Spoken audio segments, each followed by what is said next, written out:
أشراف مطلوب وطالبه لله أكرام من يمشي على قدم. العلم نور مبين يستضيء به أهل السعادات والجهال في الظلم.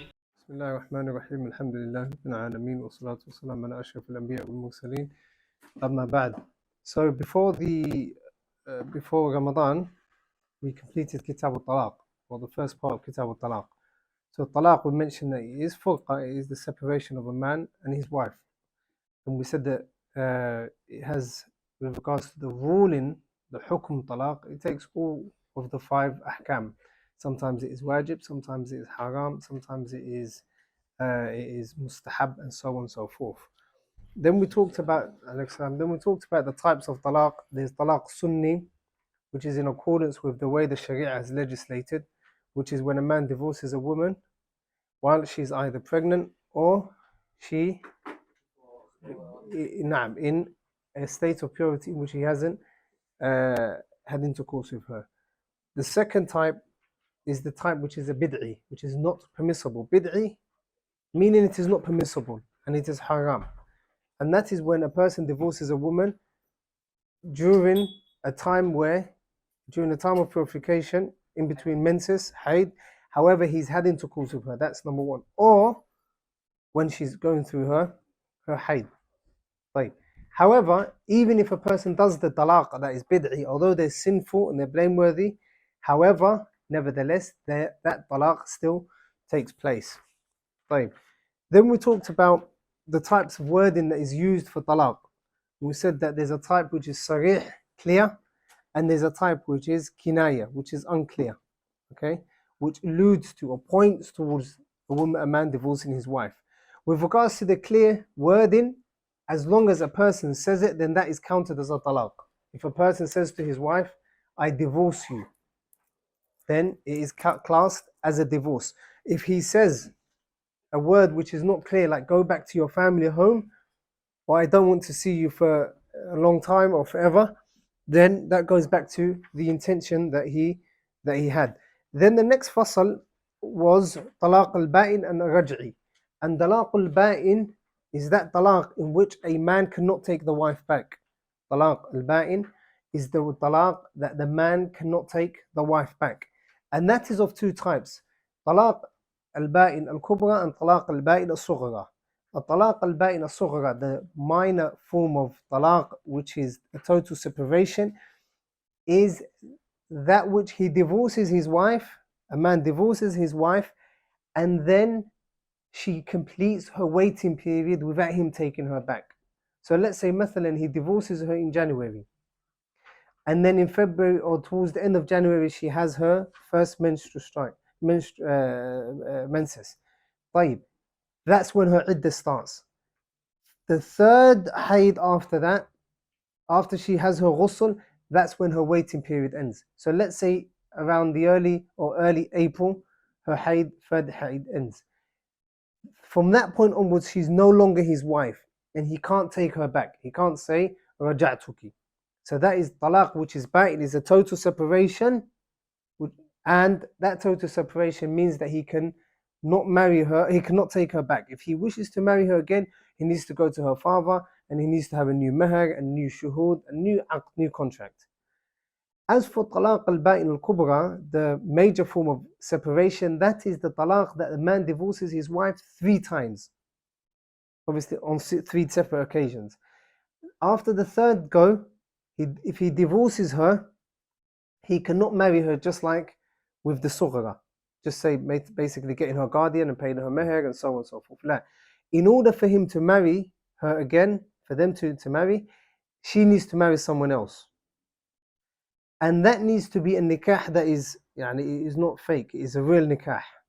And they both want to actually do that nikah. Not something which is called tahleel, where the person is just making her halal for her first husband or her previous husband. And there must be intercourse in that nikah, in that zawaj. Then and only then can he divorce her, can he marry her, meaning the first husband. So that is with regards to talaq al-ba'in. The second talaq was talaq al-raj'i. Talaq ba'in is the one that he can't just simply say, I'll take you back. Talaq raj'i is the opposite to that. So he can say, I take you back. And that can be done anytime within the first three, or first, as long as she's in her waiting period, her hayd. The iddah is going to come to us. We're going to see, inshallah, maybe today or next week, what the iddah, what the waiting period is. Lakin, the talaq al-raj'i is the talaq that he can take his wife back. So it is a partial separation, a partial divorce. طيب. So number one, he's allowed to take her back without a new hayd or anything like that. Number two, it has to be within that period of time. Number three, it's a sunnah to have witnesses. However, if he doesn't have witnesses and he says, within about a few weeks, I've taken you back, and she's with her iddah already, she's within her iddah, or if there's no shubha, no doubt surrounding it. What do I mean by no doubt? Mathalan, let's say he says, I divorce you, and he's away for 4 months. He's been traveling and so on, right? And he hasn't heard of her getting married or anything like that. Then he comes back home. He says, listen, I took you back. I didn't inform you, but I took you back. Then there's room for movement, and that can go to the qadi and so on, okay? However, if, mathalan, he comes back 4 months later, or 5-6 months later, after he hears that she's actually gotten married now, she's married, and he comes back and says, la, I took her back, then that is, he's taken back is not taken into consideration. Because if he did, it was up to him to make or to take witnesses. And even if he does bring witnesses, they have to be people that are just and people that are not going to be biased for him. Because if that was the case, then, meaning if even after 6 months after she gets married, if he comes back, that would cause a lot of confusion and a lot of problems. And some people have so much hatred in the heart that they don't want anyone to be happy. Therefore, they just take her back for the sake of it.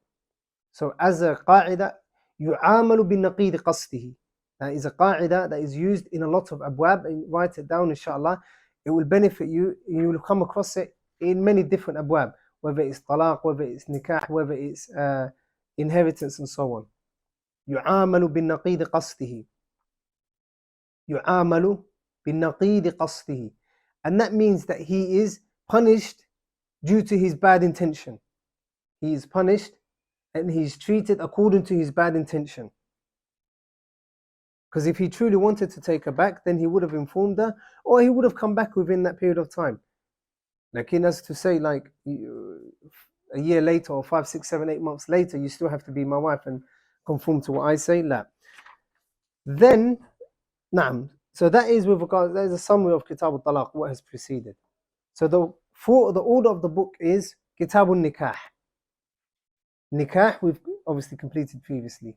Nikah is when the two people are getting together. They get together and they have a nikah between them. They get together. Then the bab that was after was called Babul Khul', and that is fasq. Babul Khul', and that is fasq. It is a separation between the husband and the wife, and it comes from the side of the wife. It comes from the side of the wife, whereby she forfeits some of her right to kind of like pay herself out from that nikah. Then the second one we just finished now is talaq. That is the second form of separation. That is the second form of separation. Now, in this chapter that we're going to start now, we're going to learn of other forms of separation. However, they are lesser in degree than talaq, than divorce. Because when talaq takes place, it means what? That the man is no longer the husband of this woman. However, with what we're going to study now, we don't automatically say, khalas, she's not your wife. Lakin there are things that have to be done for that separation to be complete, and we shall see that inshallah. So the Imam Sa'di says, rahimahullah ta'ala, rahmatan wasi'a, Babul ila'i wal dhihari wal li'an. Now he's going to mention, he's mentioned 3 terminologies. Al-ila', al-dhihar, and al-li'an. Al-ila', in summary, is when a man says to his wife, Wallahi, I am not going to have intercourse with you for a certain period of time, as we shall see. Dhihar is when a man says to his wife, you're like the back of my mother to me. And the third, al-li'an, is when a man accuses his wife of having intercourse. of committing adultery. And in order for him to free himself from the lashing, because obviously that is qadf, when you say another Muslim has fallen into adultery or fornication, that is qadf. In order to prevent himself from getting lashed, the Sharia has allowed for him to do something which is called li'an, which is that he swears 5 times, takes oath 4 times, and on the 5th one he says that the curse of Allah be upon him, as we shall see. So these forms of separation are lesser in degree than talaq, because talaq only comes after as a result. So the first one is al-ila. So he says, rahmatullah alayhi, al-ila'u. فَالْإِلَاءُ أَنْ يَحْلِفَ على ترك وطء زوجته أبدا أو مدة تزيد على 4 أشهر. Right. That is the first mas'ala that we're going to study now, which is, what is al-ila? The answer is, as the ta'rif of the Shaykh says, rahimahullah, أن يحلف, that he swears and he takes oath. Who takes oath? The zawj, the husband. على ترك, that he leaves off, على ترك وطء زوجته. He leaves off having intercourse with his wife. So he says, Wallahi, I will not have intercourse with you. That's the first part of the definition. And he's talking to his wife. أبدا أو مدة تزيد على 4 أشهر. Abadan, forever. I.e., Wallahi, I will never have intercourse with you. Or مدة تزيد على 4 أشهر. Or a period of time which exceeds 4 months. A period of time which exceeds 4 months. That is ila. Whether he says, Wallahi, I will not have intercourse with you for 6 months, or 5 months, or 7 months, or 8 months, or anything more. However, even with regards to the 4 months or under 4 months, that is still ila. That is still ila. Lakin it doesn't take the ruling of ila as we're going to see it now. It doesn't take the ruling of the ila as we're going to see now. طيب. نعم. So he says, rahmatullah alayhi, أن يحلف الزوج. So the zawj says, Wallahi, I will not have intercourse with you for a certain period of time. So that is the definition. The second mas'ala is hukmul ila. What is the ruling of ila? What is the ruling of ila? The first ruling is, if it is more than 4 months, it is haram. If it is more than 4 months, then it is haram. The second is, if it is less than 4 months,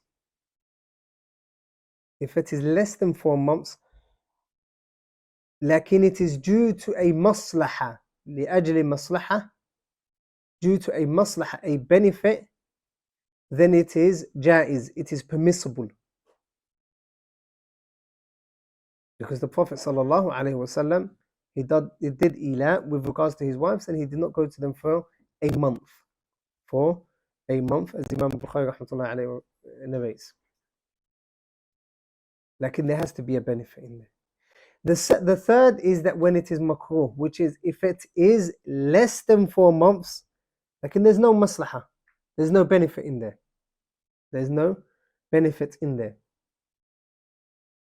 And why is it disliked in this scenario or circumstance? Because of the harm that it brings about. So why is it haram over 4 months?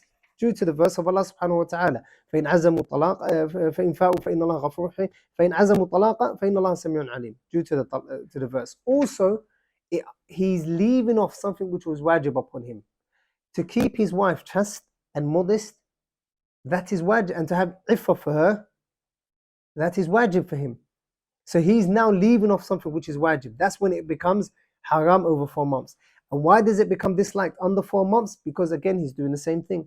He's preventing her from al-iffa, and that was wajib upon him. طيب. Then the Shaykh says, رحمه على ترك وضع زوجته أبدا. طيب. مدة تزيد على 4 أشهر. So that's with regards to the time. طيب. Then the Shaykh says, رحمه الله, فإن طلبت الزوجة حقها من الوطء. فإن طلبت, if the wife طلبت requests from the husband حقها من الوطء, that she asks for her haqq. From what? Meaning to have intercourse with her. That's her haqq, that is her right as his wife. ماذا? أمر بوطئها. He is commanded to fulfill it. He is commanded to fulfill it. لكن at the same time وضربت له أربعة أشهر. وضربت له أربعة أشهر. And he is given 4 months. So let's say مثلا he says, I am not going to have intercourse with you for 5 months. When it gets to 4 months, if she asks for it, for her haqq, then he has to fulfill it. Like in the qadi is not going to say we're going to wait for the 4 months to finish. He's going to say we're going to give you 4 months. If after the 4 months he doesn't accept, وَضُرِبَتْ لَهُ أَرْبَعَةَ أَشْهُرٍ, after the 4 months has been set, فَإِنْ وَطِئَ, if he does fulfill it and go to her and have intercourse with her, كَفَّرَ كَفَارَةَ الْيَمِينِ, he does the expiation of the kafaratul yamin, the expiation of kafaratul yamin, which we shall see inshallah. Does the kafara of the kafaratul yamin. Nah, but after 4 months. After 4 months, he is commanded with her request. Like in first and foremost, it has to be her request. Why? Why does the Shaykh says, فَإِنْ طَلَبَتِ الزَّوْجَةُ حَقَّهَا? If she asks for it, why? Okay, what else? فإن طلبت الزوجة حقها, is her right. Nah, it is her right. So no one's going to do tawaf around them and say, listen, you done ilah a few months ago, go to the qadi. La. If she asks for it, that's when these rulings come into place. So if she does ask for it, then the qadi, he sets 4 months. He gives him 4 months, even if it's in the 3rd month and so on and so on. Like, and he sets him 4 months as a max. Once it gets to the 4 months, he's commanded with 2 things. Either he has intercourse with her, and if he does have the intercourse with her, before or after, he needs to do kafarat yamin. Kafarat yamin. طيب, if he does do that, alhamdulillah, khalas. He does his kafarat yamin. He expiates for his oath that he took. However, if he refuses, then he is commanded with talaq. He is to give her verse. Allah Jalla wa Ala says, لِلَّذِينَ يُؤْلُونَ مِن نِسَائِهِمْ, for those who are doing ilah with regards to their nisa, saying they won't go to them, تَرَبُّصْ أَرْبَعَةِ أَشْهُرٍ, they have to wait 4 months, or they can wait 4 months. So that is the maximum, that is the bar line. فَإِنْ فَاءُوا, if they go back to them, فَإِنَّ اللَّهَ غَفُورٌ رَحِيمٌ, then Allah Jalla wa Ala is the all forgiving and the all merciful. So this shows that going back to them is better. لكن وإن عزموا الطلاق, لكن if they insist and they say that they're going to divorce them, or they don't go back to them, then that is when talaq, then he is forced with talaq, because that is her haqq. فَإِنَّ اللَّهَ سَمِيعٌ عَلِيمٌ, for verily Allah Jalla wa Ala hears everything and sees, hears everything and has knowledge of everything. He hears everything and has knowledge of everything. That last part of the verse shows that that is almost a threat. Just like the verse behind it is almost like a promise to the servant and encouraging them to go back to their wives. Encouraging them to go back to their wives. طيب. So that is if the person goes back to his wife, he does kafaratul yamin. طيب. طيب. So what we understand from that is that talaq doesn't take place just immediately after the 4 months. Just because it reaches 4 months, it doesn't take place. When can the talaq come into it? If she requests for talaq. طيب. What was the question quickly? The 4 months start from when he said the wording. نعم. جزاك الله خير. وقت الإيلاء. So he says فإن طلبت نعم زوجها أو وضربت له 4 أشهر. So 4 months are set for him.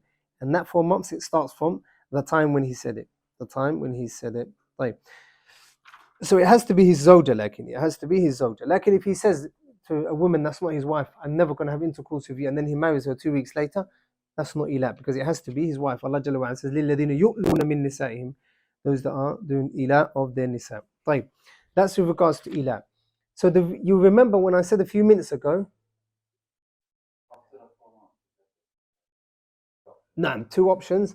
Either kafara, he expiates for that, meaning he feeds 10 poor people, or clothes them, or frees a slave, and then has intercourse with his wife, or he divorces her. Either this or that. Like she can't remain like that forever.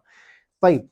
So that is why I said that's why I said that this is a lesser form of talaq. So talaq is, you know, when we said khul' and then talaq, and then these other forms are types of separation, because ila does not automatically necessitate what?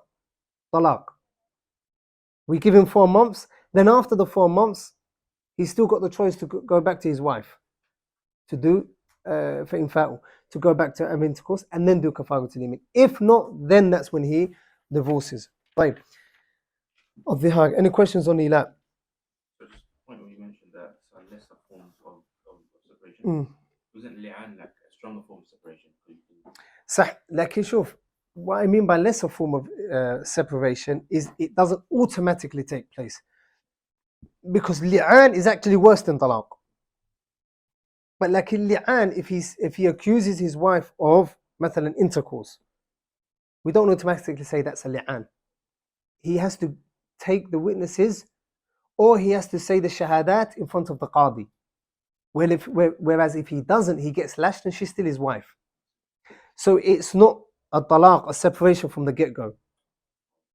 But then talaq is not the same either. You still have, within the iddah, صح, لكن it's still counted as a talaq though. So even if he says أطلقك or أنت طالق, and then a week later he takes her back, that talaq is still considered as a talaq. طيب. الظهار, the second one. The scholars actually, obviously this kitab is mukhtasar, it's a summarized book. Like there's a whole bab al-zihar, bab al-ila, every one of them has bab, and there has a lot of other masail. طيب, bab al-zihar. Zihar is when a man likens his wife to a woman who is haram for him to have intercourse with. When a man likens his wife to a woman who is haram for him. طيب, الظهار, the Shaykh says rahimahullah, أن يقول لزوجته, that the man says to his wife, meaning if he says to ajnabiyya, a woman that's not his wife, is it considered dhihar? لا, it is not, even if she becomes his wife afterwards. طيب, أن يقول لزوجته أنت علي كظهر أمي, you are like to me the back of my mother. ونحوه من الألفاظ, and the like of it with regards to the wordings that are from it, the wordings that are similar to this. كظهر أمي, كرجل أمي, كذا وكذا. طيب, ونحوه من ألفاظ التحريم الصريحة لزوجته, from the alfaz that are clear cut, So now we know that there are words that are sarih and there's words that are kinaya, words that are clear and words that are not clear. Where have we studied that before? Talaq. Words that are clear cut and words that are not clear cut. طيب. So if he says, for example, that like the matan says, كظهر أمي, أنت علي كظهر أمي, that is dhihar. أنت علي كظهر أمي, that is عفوا, that is dhihar. نعم, that is dhihar. As for the rulings and what he does, that's to come. لكن that is dhihar, and that is صريح. طيب. أو كبطنها, or like her belly, or like her thighs, or whatever, her chest, and something like that. Why? Because he has done tashbih, he has likened something which is halal to something which is haram. Something which is halal to something which is haram. Right. So that is muharram. That is the clear form. Then there's kinaya. There's dhihar that is not clear, or there are wordings that are not clear. مثلا, you are like my mum. You're like my mother to me. What does he mean? Does he mean in terms of love, in terms of respect, in terms of honor, or in terms of the fact that his mother is haram for him? See how it could be this or that. So that is the difference between the clear wording and the wording that is not clear. The wording that is clear and the wording that is not clear. Anta mithla ummi. It can mean many things. Like, and it goes back to what? The intention. It goes back to intention. And there's a qa'idah. العبرة في العقود المعاني والمقاصد لا المباني. العبرة في العقود المعاني والمقاصد لا المباني. So the wordings that are not clear, they go back to the intention. And that قاعدة العبرة بعموم اللفظ العبرة في العقود بالمعاني والمقاصد للمباني. It means that with regards to dealings and transactions, the ibra is taken into what is taken into consideration is the meaning of your wording, the meaning of the wording and the intention that is used. The meaning of the wording and the intention that is used, not just the wording itself. Not just the wording itself. So, مثلا, if a person says, if he takes an oath on something, like, if he says, مثلا, Wallahi, I will not eat meat again. I will not eat meat again. What comes to mind when we think of meat? They say, the scholars, they talk about this example. What comes to mind when you say, Wallahi, I won't eat meat again? Lahm, red meat, صح? Lakin usually fish and chicken is not taken into consideration, صح? Right. So again, it goes back to his meat. And if he says, Wallahi, I won't eat meat, lakin his intention was, I won't eat any sort of food, then that intention will include fish, it will include chicken, and it will include red meat as well. Lakin if he says, La, I just meant this type of food, la, khalas. Right. Or another example which is clearer. If a person has an argument with someone, right, and he says, he has an argument with Abdullah, and he says, Wallahi, I will not set foot in Abdullah's house. What does this mean? He will never go into Abdullah's house. That's what it means, right? Right. What is the literal meaning though? He won't set a foot. Sah? What about if he comes in lying down, or if someone brings him in lying down? Do we say that? No, he's on a stretcher, so technically he hasn't put a foot down. No, we won't say that. That's where this qaida comes into. So that is what the difference. It goes back to the urf as well. With the meat, for example, the example of the meat goes back to the urf. Right. So if a person says this, you are like my mother, or like my sister, or like a person who is haram upon him forever. For example, his wife's mother. His wife's mother, he can never marry her. So he gives an example. Or a woman that he's shared rada'a with, who's breastfed with him. His sister from rada'a. Right. So it has to be a person who's haram upon him forever. Like if he says, you're like this woman to me, who's just a random woman, khalas, that's not dhihar. Right. Then the Shaykh says, فَهُوَ مُنْكَرٌ وَزُورٌ. Now he's talking about the hukm of it. فَهُوَ مُنْكَرٌ, it is evil. وَزُورٌ, and it is a lie. And it is vain talk. So فَهُوَ ماذا؟ مُنْكَرٌ, it is evil.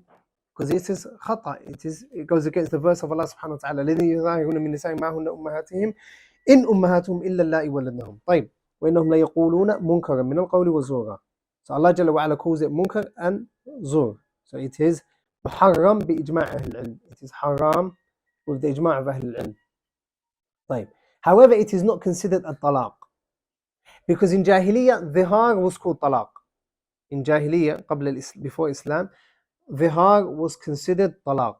So Islam prevented that from taking place. Therefore, Allah Jalla wa Ala changed or differentiated between the dhihar of those in the past and the dhihar of the Muslims. So the ruling of it is that it is muharram because Allah Jalla wa Ala calls it وَإِنَّهُمْ لَيَقُولُونَ مُنْكَرًا مِنَ الْقَوْلِ وَزُورًا. طيب.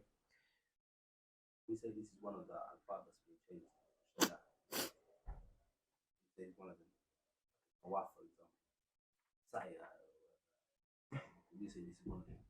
What, dhihar? One of the words that Islam came to change. نعم, it is a مخالف للمشركين. Islam did not change the name, like it changed the rulings pertaining to it. Changed the rulings pertaining to it. مثلا nikah. Nikah, they had 4 forms of nikah. 3 disgusting practices and the normal nikah that we know of now. Islam made all the other 3 forms of nikah haram, and it left the normal nikah that we know now. طيب. الله يبارك فيك. Then the Shaykh says رحمه الله تعالى رحمة واسعة ولا تحرم الزوجة بذلك لكن لا يحل له أن يمسها حتى يفعل ما أمره الله سبحانه وتعالى به. طيب. So now that we know it is muharram, لكن the Shaykh is now saying, although it is muharram and it is evil, لكن the wife of the person doesn't become haram upon him.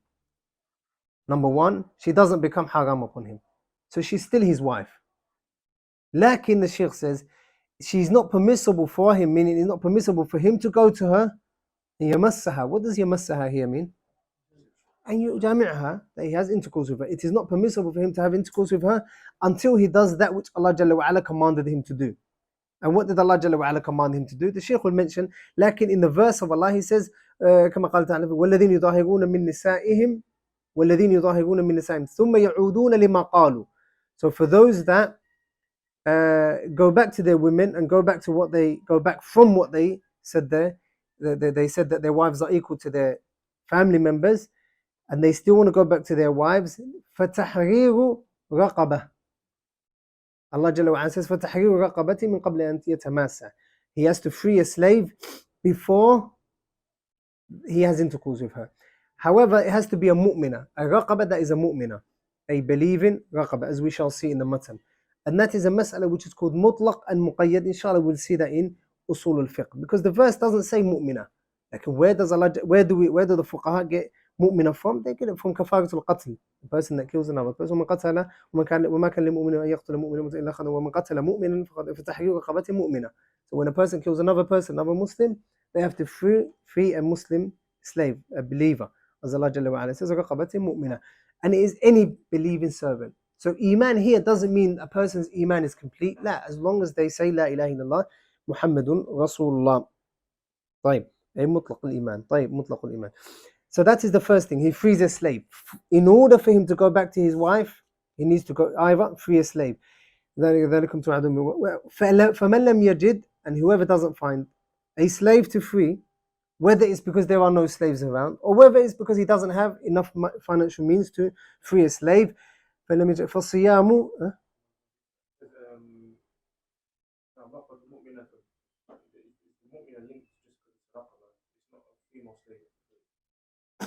لا أحسنت فيعتق. نعم رقبة, he frees a slave, he frees رقبة literally neck. طيب لكن neck is يعني a part of the body has been chosen, لكن what is meant is نعم, what is meant is the whole body. طيب لكن the neck itself لفظا it is مؤنث, it is feminine. So that is رقبة مؤمنة. لكن he can take he can free a male slave. Like in the meaning of raqaba in the Arabic language is a feminine word. So in Nahw you study that when the word and you're doing a sifa of it, you're describing the sifa and the mawsuf have to be the same. Rajulun muslimun, mra'atun muslimatun. Can't say rajulun muslimatun, or you can't say mra'atun muslimun. So that's why raqabatun mu'mina. طيب. سالمة من نعم, we'll get to that. Like, so with regards to that, سالمة من العيوب الضارة بالعمل. طيب. Obviously it has to be a slave that is able to function properly and so on. طيب.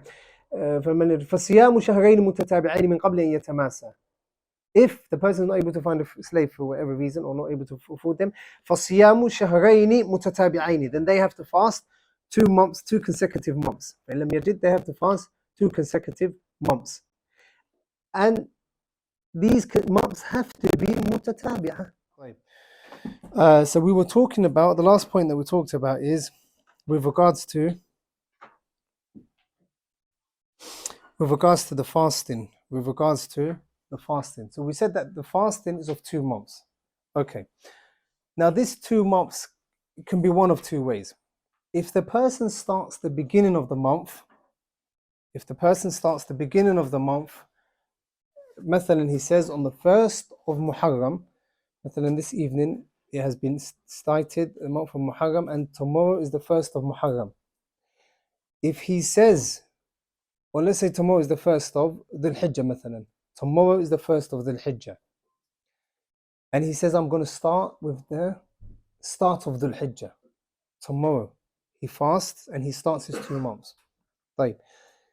What he does is he carries on, and then at the end of Dhul Hijjah, what's the next month? Muharram, صح? Right. Then when Muharram starts, at the end of Muharram, the very last day, when the next month's about to start, that's when his 2 months are over. Why did I mention the exact 2 months? Because the Hajj could be 29 days, huh? Muharram could also be what? 29 days. So when he fasts shahrayni mutatabi'aini, 2 fasts that are consecutive, it could be him fasting what? In reality, 58 days. 58 days. So if he starts at the beginning of the month, with the beginning of the month, then it is 2 months, regardless of whether those 2 months fall short. However, if he starts at the beginning of the month, then what? He fasts 60 days. He fasts 60 days. Right. Then the Shaykh says, if he starts in the middle of the month, anywhere not in the middle of the month, he fasts 60 days. Now, طيب. Then the Shaykh says, فإن لم يستطع فإطعامه. طيب. So with regards to the 2 months, okay, there are things that prevent the 2 months. First and foremost, before finishing the 2 months, he has to have, before having intercourse, he needs to complete the 2 months. طيب. If he has intercourse during the daytime, then his consecutive or the 2 months, that's a cutoff point. So therefore, he needs to restart the 2 months. Restart the 2 months. However, if he has intercourse at night time, then he's blameworthy, like it doesn't cut off the tatabu', the consecutiveness. Why? Because nighttime is not usually a time for fasting as it goes. Right.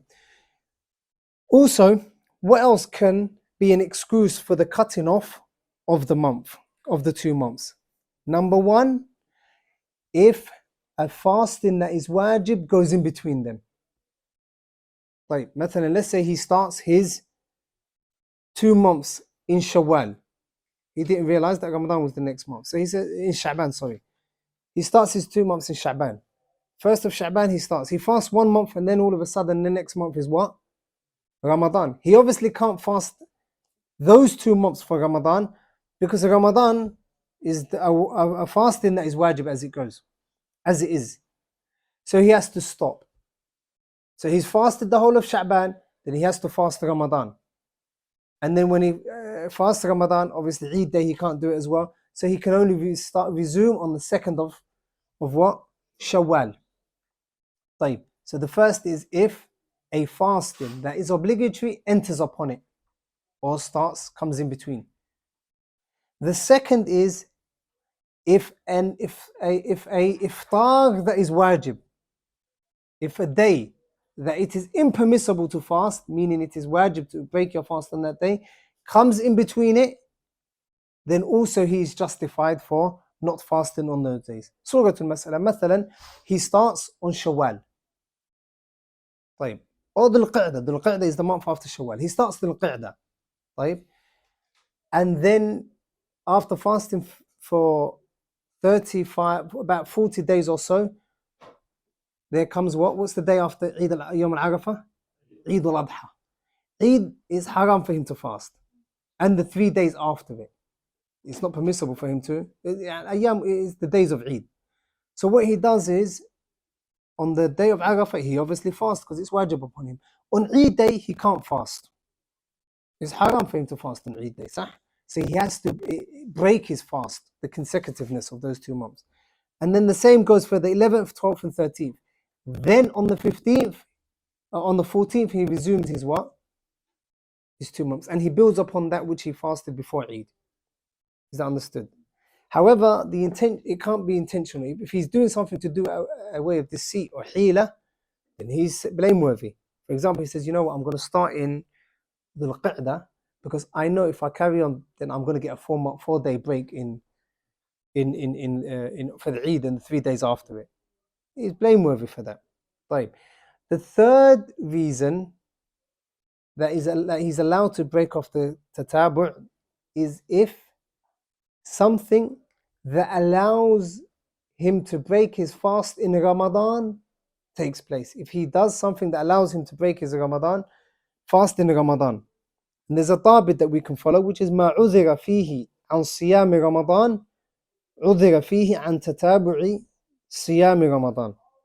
Anything that is excused in Ramadan, whereby a person can break his fast in Ramadan, then he is also excused with regards to the 2 months that he's meant to fast in the kafara. For example, if he needs to travel A person wants to go and travel, he's allowed to what? Break his fast. Because traveling is something that is excused in Ramadan, therefore it is excused in the consecutive fasting. Again, lakin it can't be just so that he can break his fast. Otherwise he is sinful for that. Mathalan, he says, after about 35 days, he says, I can't handle it anymore, I'm going to go traveling for 5 days just for the sake of it. And he goes visits relatives in another city who's never visited before. And he does it in order to break his fast. So he's sinful because obviously he's a hila. Or not only traveling, like he's ill. If a person is ill, then they are allowed to break their fast in Ramadan, right? Likewise with the consecutive months.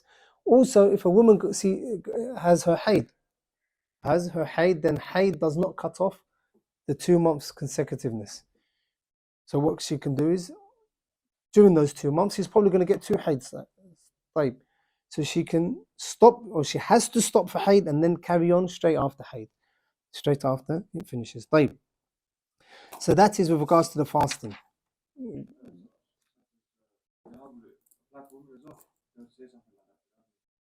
It is not dhihar, lakin they still have to do kafaratul yameen. They don't have to do tatabu'. They don't have to do the kafara of that. Lakin it is yameen, ahsant. It is yameen. So it can't come with women, ahsant. It is yameen. So she fasts 3 days like the normal, or frees a slave, or feeds 10 people, and so on. The normal kafaratul yameen, sorry. Lakin it is not considered as dhihar, ahsant.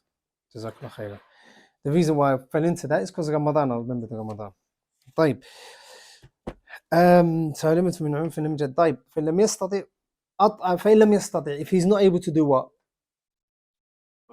Fast. If he's not able to fast. Another masala just before going on. It has to be with tartib, ala tartib. It has to be in order. So if he's not able to free a slave, then he goes over to fasting 2 months. If he's not able to fast 2 months, فَإِلَّمْ يَسْتَطِعْ أَطْعَمَ سِتِّينَ مِسْكِينًا, then he frees 60 slaves. Then he frees أَطْعَمَ سِتِّينَ مِسْكِينًا, he feeds 60 masakin. 60 masakin. And the number is intended. So he can't get 2 masakin and feed them on 30 different days. If he gets 2 masakin, or he says to a miskin, come and live with me for 2 months, I'm going to feed you for 2 months, that is not acceptable. Why? Allah Jalla wa Ala says, Sittina miskina, 60. So the number, the adad is maqsood. The adad is maqsood. As you know with it'am, there's 2 ways. Either you can give him the asha every single day, or ghada every single day, or you can tell him go to a certain restaurant every single day, or you can give them food. Or you can give them food to last them for every day. And that would be about 1.5 kilos every single day. طيب الوضع قبل إخراجك. طيب طيب.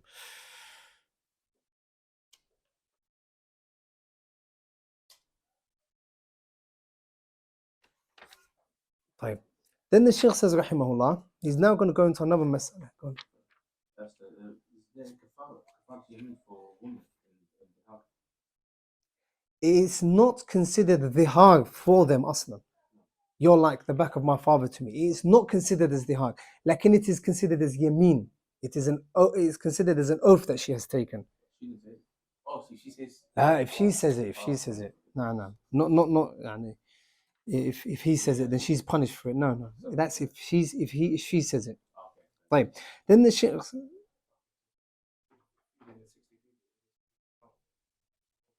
about 1.5 kilos. صح. نعم. about 1.5 kilos. طيب. وأما تحريم المملوكة. Now he's going to go to another mas'ala, which is something that is normally halal, he makes it haram upon himself. Something that is normally halal, but he makes it haram upon himself. طيب. وأما تحريم المملوكة والطعام واللباس. طيب اللباس. نعم. وأما تحريم المملوكة أو الطعام واللباس وغيرها ففيه كفارة يمين. However, if a person says that this is haram upon me or that is haram upon me, then it is considered as something that is halal that he has made haram upon himself. Something that he's made haram upon himself. For example, he says to his wife, you're haram upon me. He hasn't said, you're like the back of my mother to me. Like he said, you're haram upon me. Or he says, you know, this type of food is haram upon me. If he stays away from it, khalas, he stays away from it. Like if he wishes to eat that type of food, he needs to do kafaratu yameen before going back and eating that food. Like the Messenger sallallahu alaihi wasallam, it was asl that he said what? That he wasn't going to eat. طيب وأما تحريم مملوكة طيب وأما تحريم المباحات. So that is تحريم. And there's a qaida you can write down. تحريم المباح يمين. تحريم المباح يمين. تحريم المباح يمين. Saying something that is saying tahrim or declaring something that is mubah, permissible to be haram, is a form of yameen, or there has to be yameen.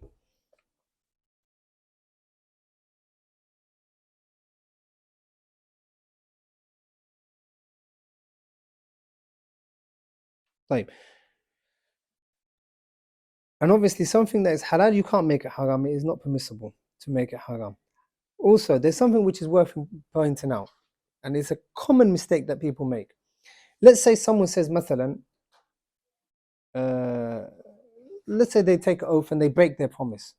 Wallahi, I'm going to do this, or Wallahi, and then they break, or make a vow. Right? They have to expiate for that, sah? The expiation, a lot of people say, I have to fast 3 days, or because I broke a promise, or because I made something haram and then he done it, whatever. They say automatically that they have to go and fast 3 days. Like, and that is incorrect. If we go back to the verse of Allah subhanahu wa ta'ala in Surah Al-Ma'idah, let's look at the tartib. Let's look at the order. لا يؤاخذكم الله باللغو في أيمانكم ولكن يؤاخذكم بما عقدتم الأيمان. طيب. So Allah Jalla wa Ala won't hold you to account for that which you يعني say لا والله لا والله لا يعني just the laghu that takes place. لكن whatever a person genuinely intended, then that is what a person is held to account for. فكفارته, its expiation, إطعام 10 مساكين, the feeding of 10 people. The feeding of 10 people من نعم من إطعام 10 مساكين من أوسط ما تطعمون أهليكم. طيب, feeding 10 poor people in that which we feed our families. أو or كسوتهم. The O here is للتخيير. The O here in Surah Al-Ma'idah, where Allah Jalla wa Ala gives us the expiation for oaths, it is للتخيير, meaning he can choose to do this or this or this. Remember a few minutes ago we studied what? Kafaratu dhihar. Was it ala ta'khir or tartib? Naam, tartib. So if you can't free a slave, then you fast what? 2 months in a row. If you're not able to do that, then you what? Feed 60. Why? Because of the siyaq of the verse, the context of the way, the order of the verse, how it is. Like in here, Allah Jalla wa Ala says, oh, طيب, أو كسوتهم, or that you clothe them. Clothe what? 10 people. أو تحرير رقبة, or that you free a slave. So these 3 are على سبيل التخيير. You have an option to do this or that or that. Then Allah Jalla wa Ala says, فَمَنْ لَمْ يَجِدْ, like whomsoever doesn't find it, is not able to do فَصِيَامُ 3 أيام. فَصِيَامُ 3. So the siyam, the fasting, is last in the pecking order. Like it's a common mistake, sah, where people just automatically think, I have to fast 3 days. Like that is incorrect, and it's something that we have to obviously bring to the attention of people. طيب. وقل رب زدني